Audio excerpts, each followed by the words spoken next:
நெல்லுக்கு ஊக்கத்தொகை, கரும்புக்கு ஊக்கத்தொகை வழங்கியதில் இந்த அரசு மிகப்பெரிய அளவுக்கு இதுவரைக்கும் செய்யாததை செய்திருக்கிறது என்று காலையில பேசினார்கள். அது ஒவ்வொரு வருஷமும் கூட்டுறதுதான். ஊக்கத்தொகைன்றது ஒவ்வொரு வருஷமும் கொடுக்கறது தான். அந்த ஒவ்வொரு வருஷம் கொடுக்கறப்ப அந்த அமௌண்ட் இந்த வருஷம் 300 இருக்குதுன்னா அடுத்த வருஷம் 500 ஆக போகுது. அப்ப அந்த வருஷம் பாத்தீங்கன்னா இது வரைக்கும் வரலாறு இல்லாத வேலை. 10 வருஷம் முன்ன போய் எப்படி 4000 கொடுக்க முடியும்? இப்பதான் கொடுக்க முடியும். அதனால நீங்க சொல்றது அதை ஊக்கத்தொகை கொடுத்துருக்கீங்க, எங்களுக்கு அதுல கருத்து இல்லை. ஆனால் அது இதுவரைக்கும் இல்லாதது கொடுத்ததுன்றதான் இப்ப நாங்க அதை சொல்றோம். அவர் சொல்ற மாதிரி ஊக்கத்தொகை கொடுக்கறதுங்கிறது பெருசு இல்ல. கடந்த முந்தைய ஆட்சி காலம் 2021-22 அவங்க ஆட்சி வந்த காலங்கள்ல 50 ஆண்டு காலம் ஆட்சி ஆண்ட முந்தைய காலங்கள் எல்லாம் 50-60 ஆண்டு இருந்திருக்காங்க எல்லாருமே. அவங்க எல்லாம் கொடுக்கும் போதெல்லாம் 100 ரூபாய்க்கு மேல கொடுத்ததே இல்லை. மாண்பு உறுப்பினர் அவர்கள் ஊக்கத்தொகை பத்தி சொன்னாங்க. அன்றைய சூழ்நிலை வேற. அன்றைக்கு கூலி உயர்வு கிடையாது, உரவிலை உயரல, டீசல் விலை உயரல, இன்றைக்கு எல்லாம் உயர்ந்து போச்சு. அதுக்கு தகுந்த மாதிரி தான் நீங்க ஊக்கத்தொகை கொடுத்திருக்கீங்க. முன்னாள் முதல்வர் பேசுகிற போது இங்கே சொன்னார்கள், கூலி உயர்வு, அதே உரவிலை உயர்வு, இதெல்லாம் எப்பவும் ஒப்பிட்டுறதே கிடையாது. நாம கேட்கிற ஒன்றே ஒன்று, கூடுதல் விலை கொடுக்கப்பட்டிருக்கிறதா என்ற ஒரே கேள்வி மட்டும்தான் இருக்கிறதே தவிர இதையெல்லாம் ஒப்பிட்டு காட்ட இயலாது. ஒன்று, நீங்கள் இதுவரையிலும் முதலமைச்சராக இருந்த போது 4000 ரூபாய் கரும்புக்கு வழங்கி இருக்கிறதா என்பதை மட்டும் இங்கே சொல்லுங்கள், அதற்கு நாங்கள் பதில் சொல்லுவோம். அதிமுக ஆட்சி இருக்கும் போது யார் அந்த துறைக்கு அமைச்சரா இருந்தனே தெரியாது பேசிட்டு இருக்காரு. டீசல் விலை அன்னைக்கு 64 ரூபா இருந்தது, இன்னைக்கு 95 ரூபா 100 ரூபா வந்துடுது. அதற்கு ஏற்றவாறு தான் ஊக்கத்தொகை அதிகமா கொடுத்திருக்கீங்க ஒழிய அன்றைக்கு என்ன லாபம் இருந்ததோ அதே லாபம் தான் இந்த விவசாயிகளுக்கு கிடைக்கிறத ஒழிய புதிய செய்தி எதுவும் இல்ல. ஒரு மாதிரி சொல்லுங்க. நிதிநிலையை சரி செய்வதற்கு இன்னும் 2 ஆண்டு காலம் எங்களுக்கு தேவைப்படும் என்கிற தகவலை நிதிநிலை அறிக்கையிலே சொல்லுகிறீர்கள். அப்படியானால் நீங்கள் பொதுமக்களுக்கு கொடுத்திருக்கிற தேர்தல் வாக்குறுதியை எப்படி நிறைவேற்ற போகிறீர்கள்? என்னென்ன நிறைவேற்ற போகிறீர்கள்? எவ்வளவு காலத்துக்குள்ளாக நிறைவேற்ற போகிறீர்கள்? நிதிநிலை 2 ஆண்டுல சரியாயிடும் உங்களுக்கு கணக்கிட தெரியும் போது இதையெல்லாம் எப்போது கொடுக்க முடியும் என்கிற கால வரையறையை மக்களுக்கு தெளிவாக சொல்ல வேண்டும். இன்னும் 3 மாசத்துல இந்த திட்டம் அறிவிக்கப்படும், இன்னும் 6 மாசத்துல இந்த திட்டம் வரும் அல்லது வரவே வராது. உடனே போன ஆட்சியில் இருந்தவங்க எல்லாம் கொடுத்ததெல்லாம் செஞ்சிட்டாங்களா, நாங்க மட்டும் செய்யணும், இந்த கேள்வி மக்களுக்கு தேவையில்லை. இதை தெளிவுபடுத்த போயில நீங்க சரியா கேட்டுக்கொண்டிருக்கிறீர்கள். எனக்கு ஒரு விஷயம் தெளிவுபடுத்தணும். நிறைய பேர் சாப்பிடாம உட்கார்ந்து எப்படா முடியும் என்ற இல்ல, நீங்க எனக்கு நான் தொடங்கினது 15 25 முடிச்சிடும், ஒன்னும் கவலைப்படாதீங்க. இல்ல, அதுதாங்க நிர்வாகத்தினுடைய திறமையே.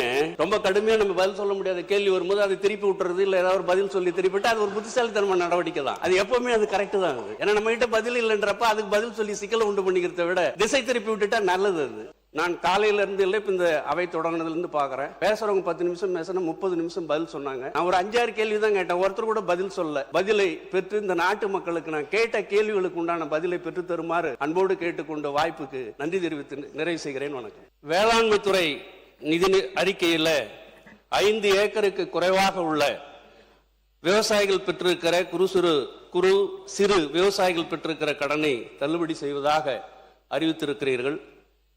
மாண்புமிகு எங்கள் நெஞ்சம் நிறைந்த புரட்சித் தலைவர் எம்ஜிஆர் அவர்களும் மாண்புமிகு அம்மா அவர்களும் எங்கள் மரியாதைக்குரிய முன்னாள் முதலமைச்சர் அண்ணன் எடப்பாடியார் அவர்களும் ஆட்சி பொறுப்பில் இருக்கிற போது தவணை முறையில் அல்லாமல் விவசாயிகள் பெற்ற அத்தனை கடையும் 100% தள்ளுபடி செய்தார்கள். இந்த அரசு கடன் தள்ளுபடியில ஒரு சில முறை தள்ளுபடி செய்திருக்கிறீர்கள். ஆனால் முழுமையாக தள்ளுபடி செய்யப்படுமா இல்லையா, உங்கள் எதிர்கால திட்டம் என்ன, இந்த அவை மூலம் மக்களுக்கு தெரிவிக்க வேண்டும் என்பதை கேட்டுக்கொள்கிறேன்.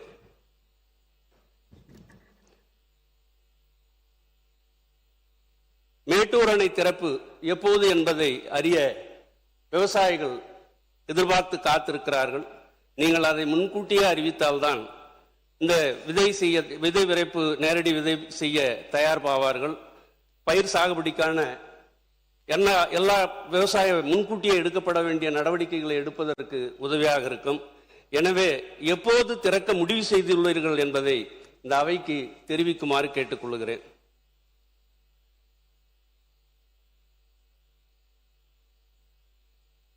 விவசாய கடன் தள்ளுபடி நிறைய பேசியிருக்கிறார்கள், விளக்கம் தரப்பட்டிருக்கிறது. அது முழுமையாக தள்ளுபடி செய்யப்படுமா இல்லையா, என்ன செய்ய போகிறீர்கள்? உங்கள் எதிர்காலத்தில் இந்த பட்ஜெட்டுக்கு முன்னாலேயோ இல்லை பின்னாலேயோ செய்கிறோம் இல்லை, அதை நேரடியாக தெரிவிக்க வேண்டும் என்று கேட்டுக்கொள்கிறேன். அதே போல மின்சார கட்டணம் 2 மாதத்திற்கு ஒரு முறை கணக்கீடு செய்யப்படுகிறது. நீங்கள் தேர்தல் அறிக்கையில் மாதந்தோறும் கணக்கீடு செய்யப்படும் என்கிற வாக்குறுதியை கொடுத்திருக்கிறீர்கள். ஆனால் அதை இப்போது இந்த பட்ஜெட்டில் எதுவும் சொல்லாமல், நிதிநிலை அறிக்கையில் எதுவும் சொல்லாமல் 500 யூனிட் மின்சாரம் பயன்படுத்துபவர்களுக்கு 200 யூனிட் மின்சாரம் விலையில்லாமல் தரப்படும். ஆனால் இதுல மாதந்தோறும் கணக்கெடுக்கிற பொழுது 500 யூனிட்டை பயன்படுத்துகிறவர்களுடைய எண்ணிக்கை இன்னும் கூடுதலாக இருக்கும், அதுக்கு கீழே வரும். அதனால் அதை மாதந்தோறும் கணக்கெடுப்பு செய்கிற போது இப்பொழுது பயனடைகிறவர்களுடைய எண்ணிக்கை 2 மடங்காக உயர வாய்ப்பு இருக்கிறது. ஆனால் அப்படி இருக்கிற இந்த நிலையில் பயன்பெறுபவர்களுடைய எண்ணிக்கை அதிகமாக இருக்க வேண்டும் என்ற அந்த நோக்கத்தோடு நீங்கள் மாதம் ஒரு முறை மின் கணக்கீட்டு முறையை கொண்டு வரப்போகிறீர்களா அல்லது இதே நிலைதான் தொடரப்போகிறதா? அதான் நாங்கள் 200 யூனிட் 500க்கு கொடுத்துட்டோம், அதனால மாதம் ஒரு முறை கணக்கெடுப்பு என்பது இல்லை அல்லது செய்ய போகிறோம். இதை நீங்கள் தெளிவுபடுத்த வேண்டும் என்று கேட்டுக்கொள்கிறேன்.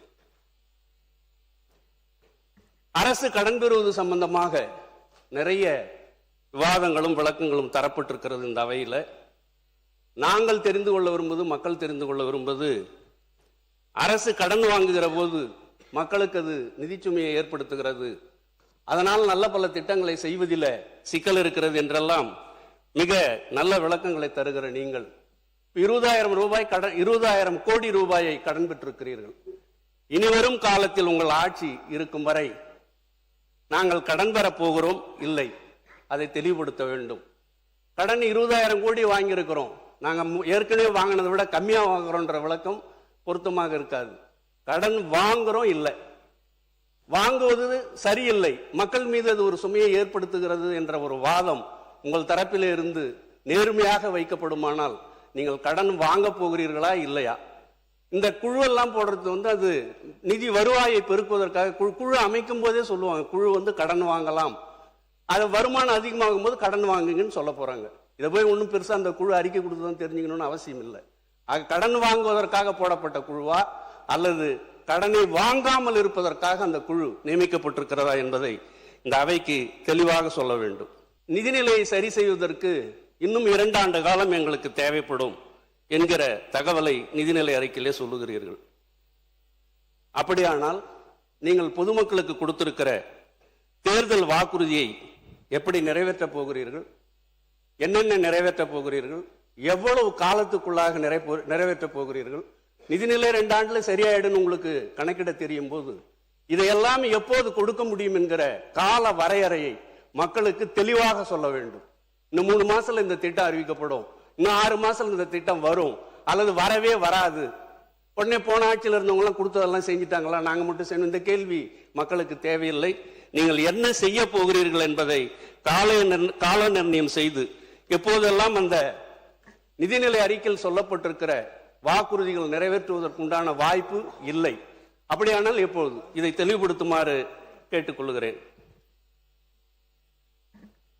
அரசு ஊழியர்களுக்கு பழைய ஓய்வூதிய திட்டம் தருவதற்கு நடவடிக்கை எடுக்கப்படும், பரிசீலிக்கப்படும் என்கிற தகவலை சொல்லியிருக்கிறீர்கள்.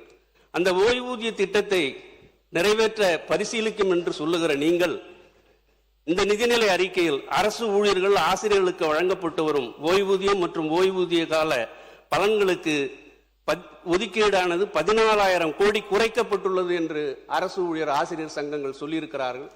அப்படியானால் இந்த 14,000 கோடி குறைந்திருக்கிற இந்த நிலையில் அரசு ஊழியர்களுக்கான அந்த பழைய ஓய்வூதிய திட்டத்தை இந்த அரசு கொண்டு வரப்போகிறதா இல்லையா, இதையும் நீங்கள் தெளிவுபடுத்த வேண்டும்.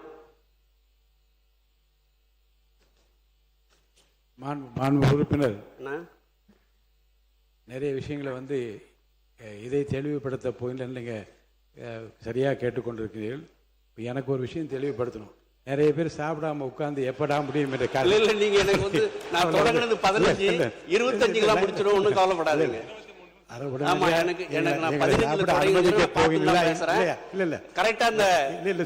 ரொம்ப கேட்டு உங்களை சிரமப்படுத்த மாட்டேன், கவலைப்படாதீங்க. ஏன்னா நிறைய கேள்விகளுக்கு நீங்க பதில் சொல்ல முடியாதுன்னு எனக்கு தெரியும். ஆனா இந்த நாட்டு மக்களுக்கு அது தெரியணும்ன்றதுக்காக இந்த கேள்விகள் இங்க வைக்கிறேன்.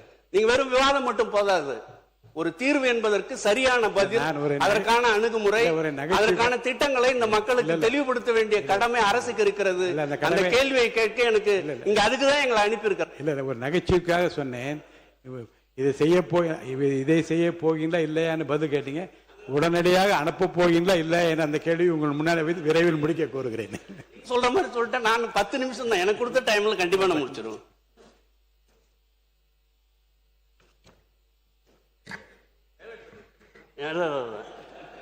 இல்லை அதுதாங்க நிர்வாகத்தினுடைய திறமையே. ரொம்ப கடுமையாக நம்ம பதில் சொல்ல முடியாத கேள்வி வரும்போது அதை திருப்பி விட்டுறது, இல்லை ஏதாவது ஒரு பதில் சொல்லி திருப்பிட்டு அது ஒரு புத்திசாலித்தனமான நடவடிக்கை தான். அது எப்பவுமே அது கரெக்டு தான். அது ஏன்னா நம்ம கிட்ட பதில் இல்லைன்றப்ப அதுக்கு பதில் சொல்லி சிக்கலை உண்டு பண்ணிக்கிறத விட திசை திருப்பி விட்டுட்டா நல்லது. அது சப்ஜெக்டுக்கு போயிடலாம். நெல்லுக்கு ஊக்கத்தொகை, கரும்புக்கு ஊக்கத்தொகை வழங்கியதில் இந்த அரசு மிகப்பெரிய அளவுக்கு இது வரைக்கும் செய்யாததை செய்திருக்கிறது என்று காலையில் பேசினார்கள். அது ஒவ்வொரு வருஷமும் கூட்டுறது தான். இந்த வருஷம் நீங்க 300 கூட்டிக்கிறீங்க, அடுத்த வருஷம் 400 கூட்டினா இதை விட கூட தான் வரப்போகுது. அடுத்த வருஷம் பார்க்குறப்ப இந்த வருஷம் குறைவாயிடும். ஆக அதில் கூடுதலாக இது வரைக்கும் வரலாறுல இல்லாத உயர்வுலாம் இல்லை. அது ஒரு தொடர்ந்து நடக்கிற ஒரு நடவடிக்கை. ஊக்கத்தொகைன்றது ஒவ்வொரு வருஷமும் கொடுக்கறது தான். அந்த ஒவ்வொரு வருஷம் கொடுக்குறப்ப அந்த அமௌண்ட் இப்போ இந்த வருஷம் 300 இருக்குதுன்னா அடுத்த வருஷம் 500 ஆக போகுது. அப்போ அந்த வருஷம் பார்த்தீங்கன்னா இது வரைக்கும் வரலாறு இல்லாத வேலை. 10 வருஷத்துக்கு முன்ன போய் எப்படி 4000 கொடுக்க முடியும்? இப்போதான் கொடுக்க முடியும். அதனால நீங்க சொல்றது அதை நீங்க ஊக்கத்தொகை கொடுத்துருக்கிறீங்க, எங்களுக்கு அதில் கருத்து இல்லை. ஆனால் அது இது வரைக்கும் இல்லாதது கொடுத்ததுன்றது தான் இப்போ நாங்கள் அதை சொல்றோம். உணவுத்துறை அமைச்சர்கள் மாண்புமிகு பேரவைத் தலைவர்களே, அவர் சொல்ற மாதிரி ஊக்கத்தொகை கொடுக்கறதுங்கிறது பெருசு இல்லை. அந்த முந்தைய ஆட்சி காலம் 2021, 2022 அவங்க ஆட்சிக்கு வந்த காலங்களில் 50 ஆண்டு காலம் ஆட்சி ஆண்ட முந்தைய காலங்களெல்லாம் 50, 60 ஆண்டு இருந்திருக்காங்க எல்லாருமே. அவங்கெல்லாம் இப்போ கொடுக்கும்போதெல்லாம் 100 ரூபாய்க்கு மேலே கொடுத்ததே இல்லை. 2021, 2022 அந்த ஆட்சி காலங்களை கொடுக்கும்போது கிரேட் ஏக்கு 100 ரூபா தான் கொடுத்தாங்க. 2022, 2023 அது 100 ரூபா தான், இன்க்ரீஸ்லாம் பண்ணலை. காமன் வெரைட்டிக்கு அது 75 ரூபா கொடுத்தாங்க 2021, 2022. 2022, 2023 75 ரூபா தான் கொடுத்தாங்க, இன்க்ரீஸ்லாம் பண்ணலை. ஆட்சி பல ஆண்டு காலமாக இருந்துட்டு இருக்காங்க, இன்க்ரீஸ் கொடுக்க முடியல. அடுத்து 2023, 2024 கிரேட் ஏக்கு 107 ரூபா, வெறும் 7 ரூபா இன்க்ரீஸ் பண்ணி 107 தான் கொடுத்தாங்க. அதே போல் காமன் கிரேடுக்கு அதே 7 ரூபா இன்க்ரீஸ் பண்ணி 82 ரூபா தான் கொடுத்தாங்க. 2024, 25 130 ரூபா கொடுத்தாங்க கிரேட் ஏக்கு, காமனுக்கு 105. அதே போல் 2025, 26 கடைசி ஆட்சி அவங்க ஆண்டு காலம் முடியும் போது 156 ரூபா, அதாவது கிரேட் ஏக்கு 26 ரூபா அதிகப்படுத்தி 156 ரூபா கொடுத்தாங்க. காமன் கிரேடுக்கு 105லேருந்து 131 கொடுத்தாங்க. இதுதான் அவங்களால இத்தனை ஆண்டு காலமாக இருந்த அரசியல் வாழ்க்கையில் அவங்க பண்ண முடிஞ்சது தான். ஆனால் நாங்கள் 3 மாதங்களிலேயே விவசாயிகளுடைய குறைகளை கேட்டு 2025, 26 156 ரூபா கிரேடு அவங்க கொடுத்ததை நம்ம 289 ரூபா கொடுத்துருக்கோம். காமன் கிரேடில் 131 ரூபா கொடுத்துட்டு இருந்ததை 156 ரூபா அதிகப்படுத்தி கொடுத்துருக்கோம். இது 5 ஆண்டு காலம் மட்டும்தான் சொல்கிறேன். 50 ஆண்டு காலம் எடுத்து பார்த்தாலே 50 ஆண்டு காலம் இதே நிலைமை தான் இருந்துகிட்டு இருக்கு. இதை விவசாயிகள் கோரிக்கைகளையும் இருக்கிற சூழ்நிலை தெரிஞ்சுக்கிட்டு சொன்ன மாதிரி அதிகப்படியான ஹிஸ்டரியிலே இல்லாத அளவு அதிகப்படுத்தி கொடுத்துருக்கோம். நன்றி. உறுப்பினர் மாண்புமிகு முன்னாள் முதலமைச்சர் அவர்கள். மாண்பு பேரவைத் தலைவர்களே, மாண்பு உறுப்பினர் அவர்கள் ஊக்கத்தொகை பற்றி இங்கே சொன்னாங்க. அன்றைய மாண்பு அமைச்சர் அவர்கள் அன்றைய சூழ்நிலையில் வேற, அன்றைக்கு கூலி உயர்வு கிடையாது, உரவிலை உயரல, டீசல் விலை உயரல, இன்றைக்கு எல்லாம் உயர்ந்து போச்சு. அதுக்கு தகுந்த மாதிரி தான் நீங்க ஊக்கத்தொகை கொடுத்துருக்கிறீங்க. ஆகவே அதை ஒப்பிட்டு பேசு, அது பொருத்தமா இருக்கு.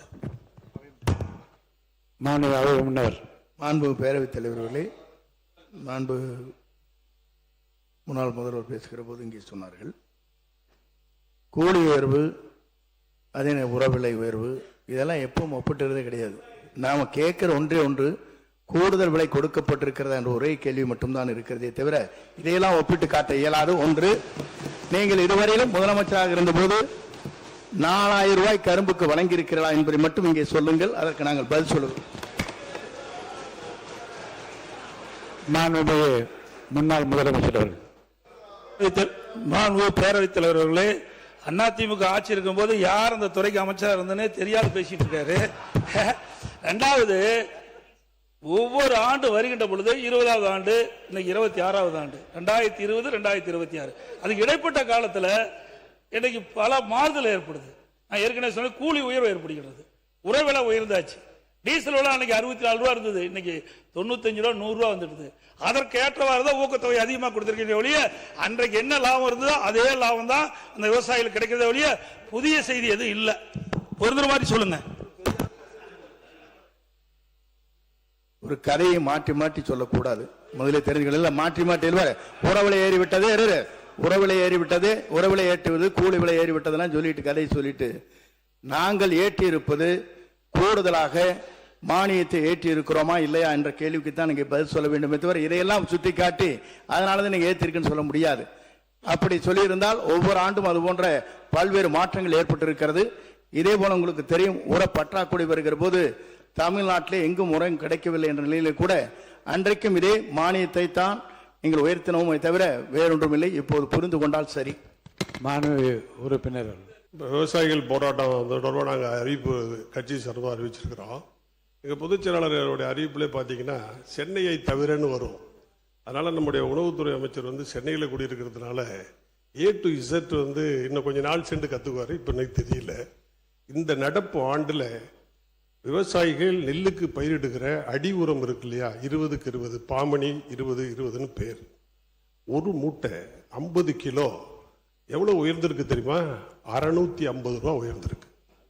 ஒரு மூட்டை யூரியா 200 ரூபாய் உயர்ந்திருக்கு. இப்ப தமிழ்நாட்டில் எந்த வேலைக்குமே உள்ளூர்ல வேலைக்கு ஆட்கள் கிடைக்கல. இப்ப நான் நடவு நடுறேன்னு சொன்னா ஒண்ணு இயந்திர நடவு நடணும், இல்லைன்னா மேற்கு வங்காளத்திலிருந்து ஆள் வருவாங்க. அப்புறம் மின்சார கட்டணம் 2 மடங்கு உயர்ந்து போச்சு. டீசல் இல்ல பயன்படுத்துறாங்க. டீசல் பாத்தீங்கன்னா 105 ரூபா 110 ரூபாய்ச்சு. ஆக பூச்சி மருந்து அப்படியே டபுள் ஆயிடுச்சு. பூச்சியும் அதிகரிச்சிருச்சு, பூச்சி மருந்தும் அதிகரிச்சிருச்சு, நோய் மருந்தும் அதிகரிச்சிருச்சு. ஒரு வாரத்துக்கு ஒரு தடவை மருந்து அடிச்சாதான் நெல்லை பயிரை காப்பாற்ற முடியும் என்கிற நிலை இருக்கிறது. நான் இந்த வறட்சியில 16 ஏக்கர் நடவு செய்திருக்கிறோம். டைரக்டர் வந்தாங்க, தோட்டக்கலை டைரக்டர் வந்தாங்க, டிஸ்ட்ரிக்ட் கலெக்டர் வந்தாங்க, வந்து பார்த்தாங்க. இப்போ இந்த எரிச்ச வெயில்ல மழையே இல்லாததுனால நம்ம வந்து இருப்பு வச்ச தண்ணியை பாய்ச்சறதுனால இந்த டெம்பரேச்சர் ரைஸ் ஆகி எங்க ஊர்ல எல்லாம் வந்து பாத்தீங்கன்னா பேரவைத் தலைவர் 2 பக்கம் கடலுங்க, ஒரு பக்கம் கிழக்கையும் ஒரு பக்கம் தெற்கையும், 2 பக்கம் கடல்ல கடல் காற்று வீசுறதுனால நல்ல தண்ணியே உப்பு தண்ணியா மாறிடுது. அதனால நிலத்துல பாதி வரைக்கும் பயிர் இருக்கும், பாதி வரைக்கும் செத்து போச்சு. டைரக்டர் வந்து பார்த்தாங்க, தோட்டக்கலை டைரக்டர் வந்து பார்த்தாங்க, கலெக்டர் வந்து பார்த்தாங்க, விவசாயத்துறை மாண்புமிகு விவசாயத்துறை அமைச்சர் சொன்னார் என்னமோ தெரியல, வந்து பார்த்தாங்க. ஆக விவசாயிகளின் பாடு என்பது மிக மிக மிக கஷ்டமான கண்ணீர் விடுகிற ஒரு நிலை இருக்கிறது. இது வந்து ஏதோ நிலம் இருக்குது, வேற வேலை இல்லை, வேற வழி இல்லை, அதுல நாங்க பண்ணிட்டு இருக்கிறோங்கிறது தான் உண்மையை தவிர, ஈரோட்டில் உங்களுக்கு தென்னை மரம் பொத்து பொத்துன்னு விழுவுது, காய் மஞ்சள் காய்க்குது, கறிக்குது, எல்லா விதமான பணப்பயிர் உங்களுக்கு இருக்கு, எங்கள்கிட்ட ஒண்ணுமே கிடையாது. வந்து பார்த்தவங்களுக்கு தெரியும், வேலிக்கருவ பயிர் தான் இருக்கு எங்கள்கிட்ட, சீம காட்டாமணி தான் இருக்குது, ஆகாய தாமரை தான் இருக்குது. அதை அழிக்கணும்னு கேட்கிறோம், அதுக்கும் நீங்க பணம் கொடுக்க மாட்டேங்கிறீங்க, அதையும் அழிக்கல. ஆக விவசாயிகள் 100% அவதிக்குள்ளாகி இருக்கிறார்கள் என்பதை மட்டும் இங்கே பதிவு செய்கிறேன். மாண்பு உறுப்பினர் ராமச்சந்திரன் முடிச்சிடலாம். ரெண்டு விஷயம். இந்த ஊக்கத்தொகை கூட்டி இருக்கிறோம், இதுவரை இல்லாதது அதிக அளவாக கூடுதலாக கொடுக்கப்பட்டிருக்கிறது என்ற தகவல்ல 10 வருஷத்துக்கு முன்னால 1500 ரூபாய் இருந்தது, இன்னைக்கு 4000 ரூபாய் ஆக்கியிருக்கிறோம். அன்னைக்கு 4000 ஆக்க முடியாது, இன்னைக்கு தான் அதை செய்யணும். ரெண்டாவது, அப்பப்போ இருக்கிற விலை உயர்வு, இந்த அடிப்படையில் தான் இந்த ஊக்கத்தொகை வழங்குறோம். இப்போ போய் நீங்க விவசாயிகிட்ட கேளுங்க, யாராவது ஒருத்தர் போயிட்டு ஊக்கத்தொகை ஏற்றி சந்தோஷமான்னு கேட்டா, இப்பவும் எங்களுக்கு பயிரிடுவதற்கு ஆகிற செலவை விட இந்த விற்பனை விலை குறைவாக தான் இருக்குது, இன்னும் கூடுதலாக கொடுத்தா பெட்டரா இருக்குன்னு தான் சொல்லுவாங்க. ஆக ஒவ்வொரு முறையும் நீங்க கொடுக்குற 100 ரூபாயை விட அங்க 200 ரூபாய் செலவு கூடிடுது. Current bill கூடிடுச்சு. இப்போ 2 மாசத்துக்கு ஒரு தடவை பில் கணக்கெடுக்கிறப்ப அதில் செலவு கூடுது, உரங்களை கூடுது, ஆளுடைய இந்த வேலை பணியாட்களுடைய சம்பளம் கூடி இருக்கிறது. இப்படி எல்லா வாரத்திலையும் போக்குவரத்து செலவு கூடி இருக்குது. அப்படியே நெல் எடுத்துன்னு போய் வித்தாலும் 15 நாளைக்கு எடை போட ஆள் இல்லைங்க. இப்பவும் இன்னைக்கும் அப்படி போட்டாலும் அந்த பணம் வாங்குறதுக்கு 15 நாள் காத்திருக்க வேண்டியது இருக்குது. மழை பெஞ்சு அந்த நெல் நனைஞ்சு போகுது. இப்படி எல்லா வகையிலும் விவசாயிகளுக்கு இந்த ஊக்கத்தொகை மட்டுமல்ல, இன்னும் சில சலுகைகளை கொடுத்தாதான் அவங்களால பயிரிட முடியும் என்கிற நிலையில் தான் விவசாயம் இருக்கிறது. ஆனால் நீங்க ஊக்கத்தொகை கொடுத்து நீங்க விவசாயிட்ட யாராவது ஒருத்தர்கிட்ட கேளுங்க, அவங்க வந்து எங்களுக்கு இந்த ஊக்கத்தொகை மகிழ்ச்சியா இருக்குது, எங்களுக்கு இனிமே வந்து விவசாயம் லாபமா இருக்குன்னு யாராவது ஒருத்தர் சொல்லட்டும். இருக்கவே இருக்காதாக. அப்பப்ப தேவையா இருக்கிற ஆண்டுதோறும் இருக்கிற அந்த சூழ்நிலை, விலைவாசியை கருத்திலே கொண்டுதான் இந்த ஊக்கத்தொகை வழங்கப்பட்டு கொண்டிருக்குது. இதுல ஒன்றும் பெரிய ஆச்சரியம் இல்லை. இன்னும் ஒரே ஒரு கருத்து, வேளாண்மை துறையும் தோட்டக்கலைத்துறையும் ஏற்கனவே தனித்தனியாக செயல்பட்டு கொண்டிருந்தது. இப்பொழுது ரெண்டும் இணைத்து அந்த துறை செயல்படுகிறது. அந்த அரசு ஊழியர்கள் சொன்ன தகவல் எங்களுக்கு மீண்டும் வேளாண்மை துறையிலிருந்து தோட்டக்கலை துறையை பிரித்து அதை தனி நிர்வாகமாக கொடுத்தால் சிறப்பாக இருக்கும் எங்களுக்கு பணி செய்வதற்கு என்று சொல்லியிருக்கிறார்கள். மாண்புமிகு பேரவைத் தலைவர் அவர்களுக்கு நந்தன் கால்வாய் திட்டம் ஒரு 50 ஆண்டுகளுக்கு மேலாக எங்கள் மாவட்டத்தில் மிகப்பெரிய, அதுவும் விழுப்புரம் மாவட்டத்துக்கும் பயனளிக்கக்கூடிய ஒரு திட்டம். அந்த திட்டம் ஏற்கனவே சில கட்டங்கள் நடைபெற்று இருக்கிறது. அதற்குண்டான போதிய நிதியை ஒதுக்கி மேலும் அந்த திட்டத்தை நிறைவு செய்து கடைசி வரை அந்த கால்வாய் எங்கு முடிகிறதோ அதுவரை அதை முடிப்பதற்குண்டான ஏற்பாட்டினை செய்ய வேண்டும். சாத்தனூர் இடதுபுற கால்வாயின் கடைமடை பகுதியில் ஒரே நிமிஷம் தான் 3 தான். சாத்தனூர் இடதுபுற கால்வாயின் கடைமடை பகுதிகளில் உள்ள ஏரிகள் பயன்பெறும் வகையில் புதிதாக கால்வாய் வெட்டும் பணிகளை மேற்கொண்டு மேலும் 11 ஏரிகளை சாத்தனூர் அணை பாசன ஆயக்கட்டில் இணைத்து பாசன வசதி ஏற்படுத்தி தர வேண்டும். இதன் மூலம் விவசாயிகளின் நீராதாரம் மேம்பட்டு விவசாய பணிகள் சிறப்பாக நடைபெற வழிவகை ஏற்படும். கீழ்பெண்ணாத்தூரில் அரசு கலை மற்றும் அறிவியல் கல்லூரி அமைத்து தர வேண்டும். வேட்டவளத்தில் தொழிற்பயிற்சி நிலையம் அமைப்பதற்கு உதவி புரிய வேண்டும். கீழ்பெண்ணாத்தூர் சட்டமன்ற தொகுதிக்குட்பட்ட விரைவூர் பகுதியில் ஒரு தீயணைப்பு மற்றும் மீட்பு பணிகள் நிலையம் அமைக்க கேட்டுக்கொள்ளப்படுகிறது. மக்கள் தொகை, வருவாய் மற்றும் நிர்வாக தேவைகளை கருத்தில் கொண்டு வேட்டாவளம் மற்றும் பெண்ணாத்தூர் பேரூராட்சிகளுக்கு தரம் உயர்வு செய்து தர வேண்டும் என்று கேட்டுக்கொண்டு, நான் காலையிலிருந்து இல்லை இப்போ இந்த அவை தொடங்கினதுலேருந்து பார்க்குறேன், பேசுகிறவங்க 10 நிமிஷம் பேசினா 30 நிமிஷம் பதில் சொன்னாங்க. நான் ஒரு 5-6 கேள்வி தான் கேட்டேன், ஒருத்தர் கூட பதில் சொல்ல. பதிலை பெற்று இந்த நாட்டு மக்களுக்கு நான் கேட்ட கேள்விகளுக்கு உண்டான பதிலை பெற்று தருமாறு அன்போடு கேட்டுக்கொண்ட வாய்ப்புக்கு நன்றி தெரிவித்து நிறைவு செய்கிறேன். வணக்கம்.